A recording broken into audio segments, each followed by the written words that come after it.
বাঘায় এক রাতে 5 দোকানে চুরি। বাঘা উপজেলার চক্রাজাপুর ইউনিয়নের পলাশীর নতুন বাজারে 5টি দোকানের শাটার কেটে চুরির ঘটনা ঘটেছে। দোকানগুলোতে নগদ টাকা, টিভি সহ প্রায় 3 লাখ টাকার মালামাল নিয়ে যায় অজ্ঞাত চোর চক্র। সোমবার 15 জুলাই মধ্যরাতে উপজেলার চক্রাজাপুর ইউনিয়নের পলাশীর নতুন বাজারে ঘটে এ চুরির ঘটনা। আপনি নতুন পলাশীর প্রথম বাজারের কসমেটিক্স ব্যবসায়ী। কসমেটিক বিকাশ লাগছে এগুলো করে। হ্যাঁ, আমরা জানতে পেরেছি গত রাত্রে যে এই বাজারে একই রাতে একই ধারে 5টা দোকান চুরি হয়েছে, তার মধ্যে আপনার দোকানও রয়েছে।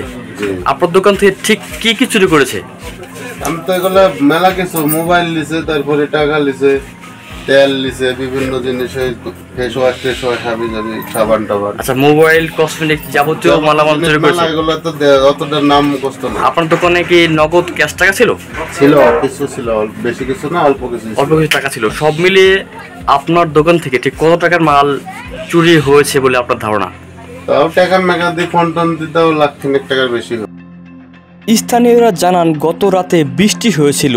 এই সুযোগে পলাশীর নতুন বাজারে পালাক্রমে 5টি দোকানে চুরি করেছে চোর চক্র। বাদ দেয়নি চায়ের দোকানেও। আমার দোকান থেকে 3 পিস, কিছু বিভিন্ন কাপড় চোপড় চুরি হয়েছে। 3 পিস এবং কাপড়। জি। কত টাকার মালামাল চুরি হয়েছে তাও আনুমানিক ধারণা করতে পেরেছেন? 50,000 টাকা। আপনি ওই বাজার দোকান ব্যবসায়ী। আপনার কি কিসের দোকান? চা, টি স্টল, চায়ের দোকান। আপনার দোকান থেকে কি চুরি হয়েছে? আমার দোকানে 43 ইঞ্চি রঙিন টেলিভিশন চুরি হয়েছে, মনিটর। আর কি কি চুরি হয়েছে? এলইডি মনিটর আর কি একটা কষ্ট হয়েছে। এই টিভির দাম কত টাকা? 50,000 টাকা। টোটাল আপনার 50,000 টাকা ক্ষতি হয়েছে চুরির মাধ্যমে।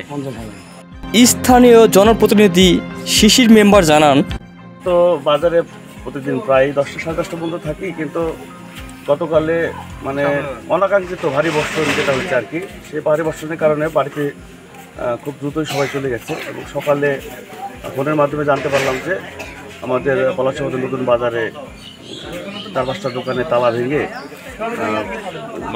মালামালগুলো চুরি করা হয়েছে। তো সকালে এসে দেখলাম যে এই যে অবস্থা, তো দেখতে পেলাম, সকাল মুখ থেকে শুনলাম যে এক কসমেটিকের দোকান চুরি হয়েছে। সেখানে সে তার মালামাল সহ তার কিছু গচ্ছিত টাকা ছিল, সে টাকা চুরি হয়ে গেছে।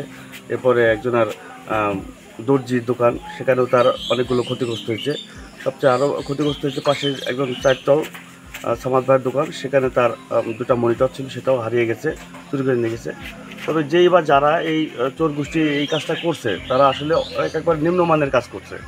এবং এই কাজগুলোর থেকে আমরা চাই যে আইনের মাধ্যমে আমরা এটা যেভাবে হোক এলাকাগোষ্ঠী মিলে এবং আইনের মাধ্যমে এটা এই চোর সংক্রান্ত চোরদের চিহ্নিত করে আইনের আওতায় এনে কঠিন শাস্তি হোক, এটা আমরা চাই।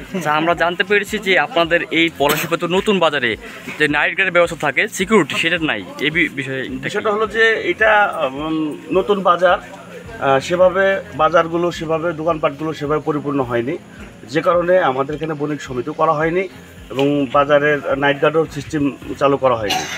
আমরা এক পর্যায়ে চিন্তা করছিলাম যে যার যার দোকান সবাই পালাক্রমে সেভাবে প্রতিদিনই প্রায় এভাবেই মানে নজরদারি সবার থাকে। দোকানদাররা যাই থাকুক, তারা অনেকেই দোকানেই থাকে বা 2-1জন বাজারে থাকে, পালাক্রমে এইভাবে প্রতিদিনই প্রায় পাহারা না দিয়েও নজরদারিতে রাখে। কিন্তু কালকে যে বৃষ্টির কারণে যে অনাকাঙ্ক্ষিত ঘটনা, এই বৃষ্টির কারণে সবাই ঠান্ডার দিন পড়ছে, দেখা যাচ্ছে সবাই সেই বাড়িতে চলে গেছে।